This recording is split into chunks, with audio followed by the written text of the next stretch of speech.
Hello and welcome to the Irresistible Marketing Pod, the podcast that doesn't leave out the inconvenient details and the messy inner work that comes with massively upleveling your business, your bag, and your self-concept.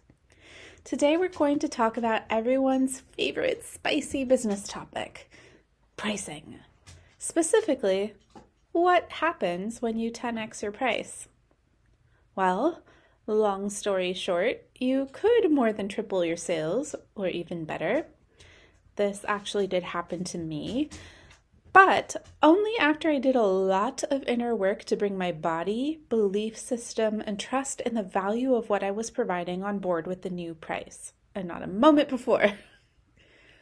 So, here's the dirty details that usually get left out of stories such as these. In other words, the stuff we don't talk about nearly enough when it comes to pricing. Let's get into it. So I offered my first couple custom marketing plans for all of $300. And my business coach, bless her, was rightfully appalled. She said something like, "You're Bergdorf or Barney's. Why the fuck are you pricing yourself like TJ Maxx? You cannot price custom tailored work with bargain basement prices." And she was right, of course, but I then had about a 2-week meltdown. Because pricing the value of your work brings up a lot of baggage around what your work is worth and not confusing this with what you're worth as a person, wondering, will anyone pay you what you deserve? And for anyone who has ever hit a gendered or racial class ceiling in corporate, this is probably a big, hefty baggage, a big old suitcase for you. Another bit of baggage that tends to come up often around pricing is, are you really allowed, quote unquote, to be paid well for work that you love? And then if you price the way you'd need to be able to be fully resourced at ease with your money because all your bills are paid, your living expenses are paid, you can have a little fun here and there. If you really charge the number that would make that possible, won't that make you inaccessible to the people you really want to help and who need your work the most? So, like I said, baggage, and that's only to name a few of the common ones that tend to come up for people when we talk about pricing. And it makes sense. This is big stuff. Money hits all sorts of things that affect and wound us deeply, from our sense of safety to our belief in where we can go and what we can do and what we can hope for. Money is emotional. So emotional, I could not raise my price to where my coach thought it should be right away, because it made me feel panicky, which isn't the best vibe for marketing. So I had to slowly inch my price up. I sold a few at around $1,500 and realized just how much work they actually were. And I only acknowledged this because I tracked my time on a free app called Clockify. So I actually had to see literally how much time I was pouring into this. And then I also had to see with my own eyes how hardcore the companies were relying on those plans I made them, even years later. And how burnt out I was keeping them so cheap, pouring that much of my time, my effort, my energy, my brilliance, my expertise, my ability to customize based on the very unique and particular circumstances of that organization. It was taking a lot out of me. And so, $1,500 wasn't going to cut it. And once I had that evidence and that belief was very strong, I more than doubled the price again. And I almost immediately tripled my sales for those marketing plans, which was kind of amazing. So how did that happen? Well, here's what I think. I had to get fully on board with the price. And I wasn't until I think it was $33.33 at the time. At first, because I felt afraid the market wouldn't want it if I made it quote unquote expensive. And as someone shoestringing a business out of sheer grit and her cashed out 401k, everything at the time felt expensive to me. And so I wouldn't have been my own ideal customer. So I was pricing that original price around what I thought was expensive, not what my ideal customer thought was expensive. And then, because when I did start inching it up and it felt like a big stretch to offer it for 1500, I got worried that the market wouldn't trust me with such an investment because, again, at the time, 1500 felt like an impossible sum of money to me. But again, I wasn't the ideal customer for myself for this project.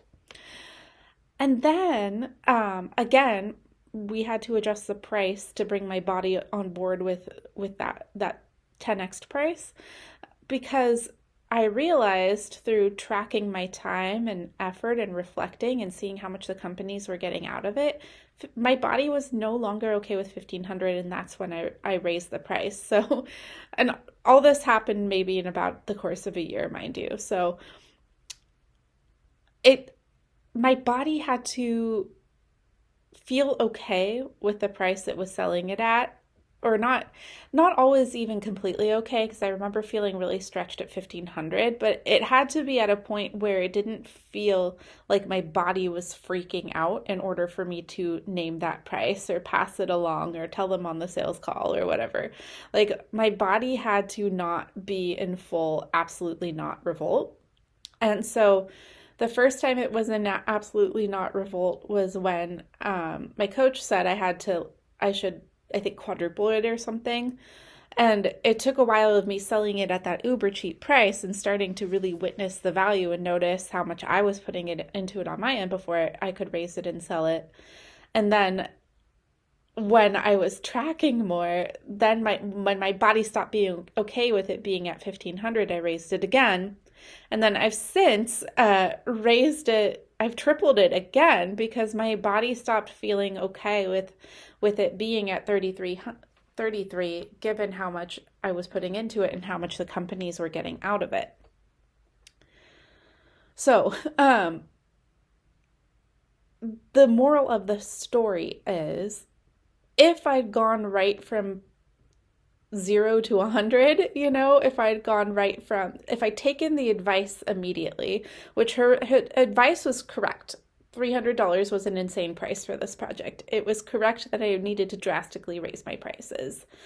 But my whole self wasn't on board yet. So the thing that worked was taking the time to let my body catch up, let my belief system catch up, and then raising it to a point where it felt true, so that I wasn't ever selling a belief in the value of something that I had not bought as a belief myself yet. So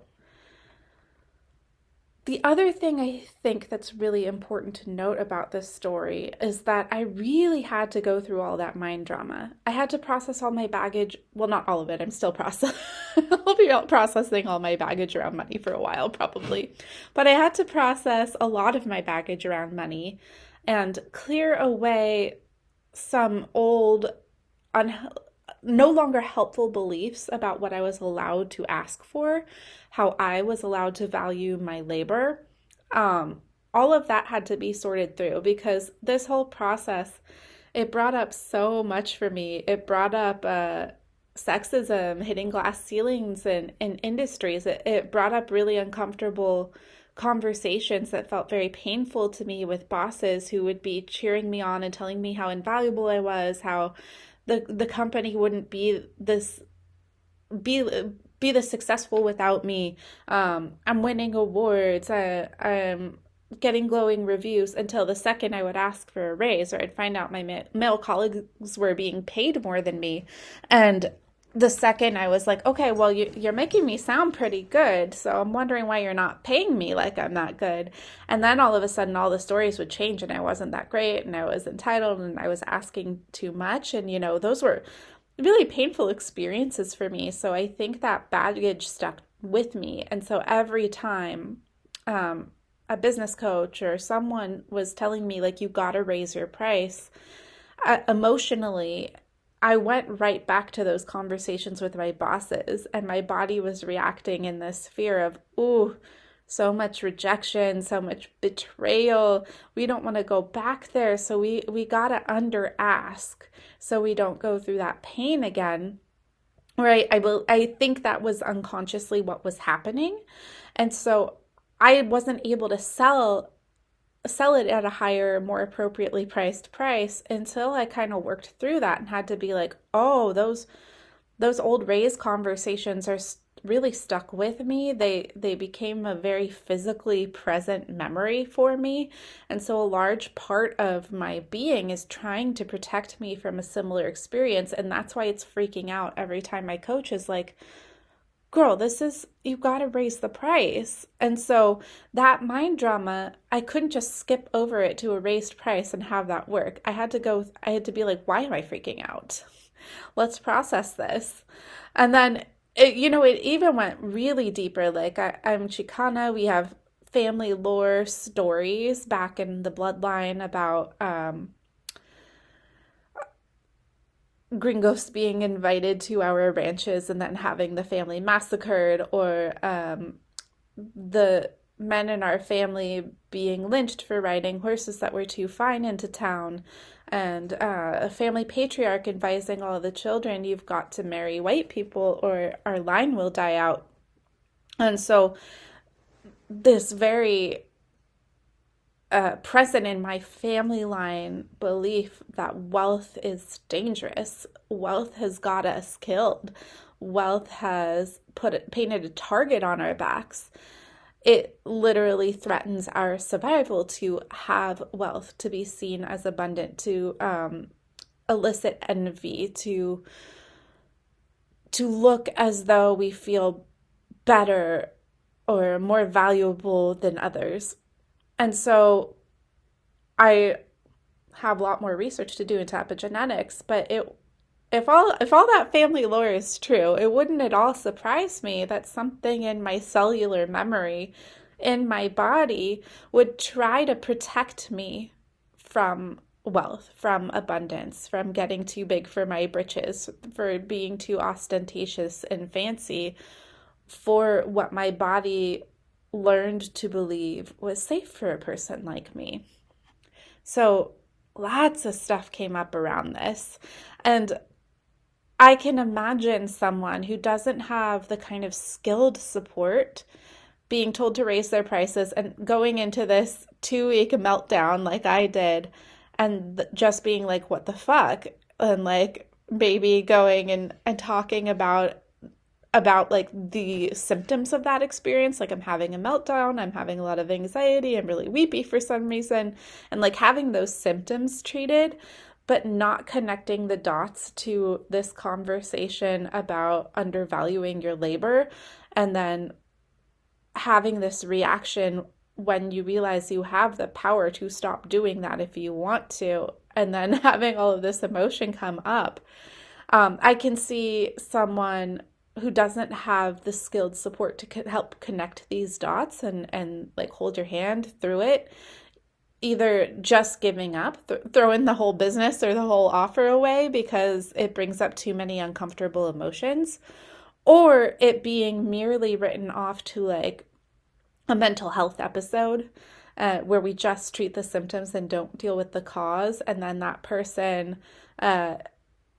goes on to either keep wildly underselling underpricing it and then selling it and then having to deliver at that rate until they burn out and can't keep going anymore, or slapping the higher price they've been advised to put on there and really having a hard time selling it because a large part of them that they haven't processed, they haven't integrated, they haven't worked through, they haven't looked at, they hadn't loved on, doesn't actually want them to sell it at that price because there's all of this fear, there's all of these correlations, there's all of these belief systems that we haven't altered to support being allowed, able, worthy of selling it at this higher price.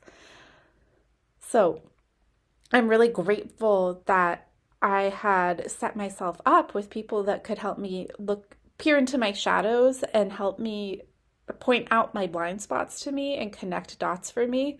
Otherwise, this top line pretty picture story of that one time I 10 times my price and tripled my sales, I don't think that would have been possible.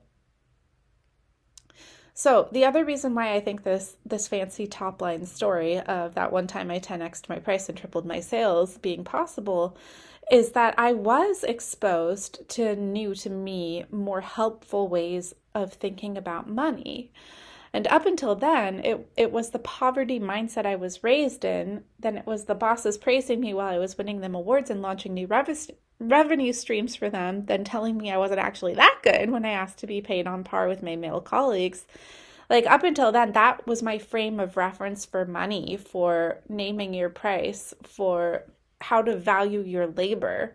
And then, the family history story I told you.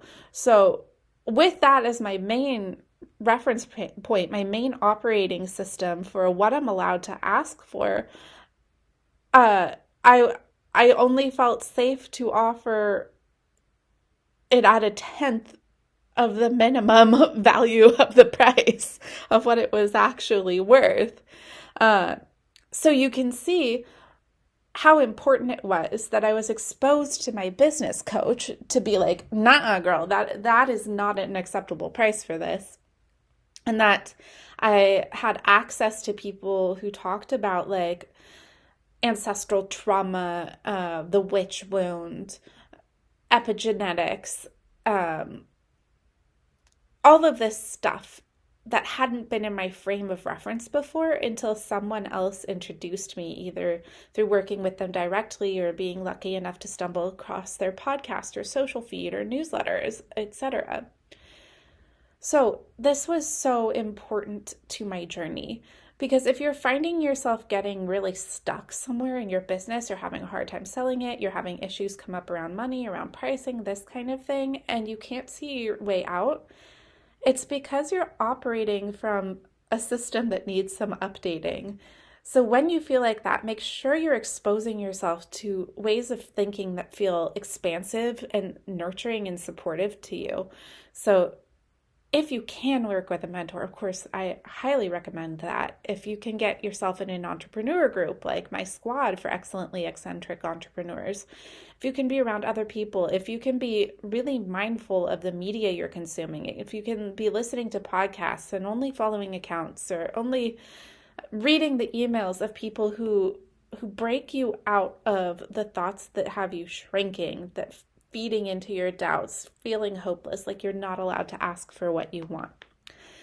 Be really intentional and mindful of the thought habits that you feed yourself, both in terms of what the thoughts you yourself practice, but then also what you let to influence you in terms of have your time, have your attention, have your energy, have your trust. So long story short, thank goodness I found communities of powerful entrepreneurs who had sorted out their own money baggage and were committed to helping other entrepreneurs charge appropriately for their work. And to be real, this isn't an emotional money thing. I just snapped my fingers and solved, and it's done, and I never have to get triggered around it ever at all anymore. That would be nice. But to be real, I actually still need frequent coaching, support, and encouragement to stop or catch me when I don't see it myself, when I'm drastically underpricing again, which is my old default. This is actually an issue I work on intentionally quite a bit, and you can even see it in the history of podcast topics on this here podcast and the experts I've brought on, like Samara Kasai, who talks about trauma-informed money manifestation, or Salome Samuels of Net Positive Coaching, I believe is her business name, but she has a great episode about breakdown before breakthrough, the money edition. And it's no accident that I'm really leaning on the wisdom of folks who have historically marginalized identities, who identify as LGBTQ, who are people of color, Black folks, folks that have extra layers around barriers to historical barriers to wealth, to discrimination, to purposely being shut out of wealth, to being chronically habitually underpaid, as gender, sexual orientation, and racial pay gaps that exist to this day reflect are still very much prevalent in our society. So there is more for us if you identify, if you can relate to some of these identities where you've been historically shut out of wealth. It would not surprise me if you have even more than the normal baggage to work through when it comes to this topic of money and pricing and value, the value of our labor, and what are we allowed to ask for, because we've been so deeply conditioned by oppressive systems, society, discrimination, to not find it to be a viable option to demand appropriate pricing for our labor. So, back to the story. Lots of tangents today. Today, now, I've raised the price of the marketing plans again, a few more times, and they're still actually one of my most popular services, despite more than tripling the price again. And the reason I wanted to tell this story this way, because I think if I told it just like one time, I 10x'd the price of my marketing plans and I tripled the sales almost immediately. If I just told it like that, I think you've seen pretty much a story like that in a lot of business coaches or business influencers marketing. I bet you've seen that story a lot of times. And I bet it's either made you feel really hopeful, like, oh, maybe that could be me. And then maybe you bought the methodology or the program and then were disappointed. Or you looked at that and you're like, I've been burned too many times before, sounds too be good to be true, I don't believe it. And like both reactions are valid, to be honest. And it's not that I'm suggesting that these people are lying. That's what happened, because technically that's what happened to me.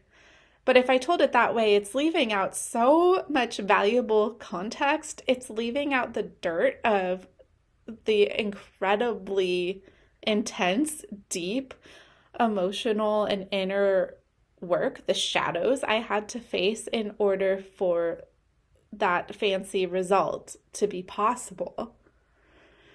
So, this is why I have a rather unconventional approach to pricing, both for my own stuff and for my clients. Because I can definitely look at an offer and see how you're pricing it and tell you, just like my coach did for me, you're underpricing, quadruple this, times it by 20, whatever. I can tell you that. But if the person like me is now suddenly having their body in revolt against that new price because they don't feel like they're allowed, they don't fully believe in the value yet, it's going to be really hard for them to sell, either because they shut down because they don't understand what's happening emotionally, or because they're going to try to follow the advice and sell a belief that it's worth this much that they don't yet believe themselves. So this is why, when it comes to pricing, for my big-hearted, black sheep, rebel entrepreneurs, we got to get our whole belief system on board with the price we're selling it at, because we are only about ethical, consensual consent around here.